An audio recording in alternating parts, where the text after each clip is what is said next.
Hello, today I'm going to show you how to block YouTube on your computer. Let's start. First, go to your web browser and open YouTube. Make sure you're logged in with your account. Now open a new tab. Here, search for chrome.google.com. In the search bar, search for block site.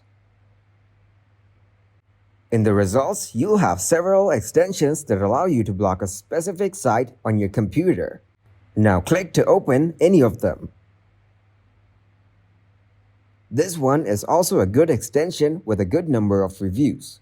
Click on Add Chrome. Then select Add Extension. The extension you selected has been added to Chrome. Now you need to go back to the YouTube tab. Right-click on its URL and copy it. Paste this link on the blocked sites. Hit the Add Item button. On refreshing YouTube, you'll see that the site has been blocked on your computer. If you want to unblock it, go to the block site extension and click on Delete right next to YouTube. YouTube will be unblocked. Give this video a huge like and subscribe to get more helpful videos like this that explain me how we're solving new problems every day.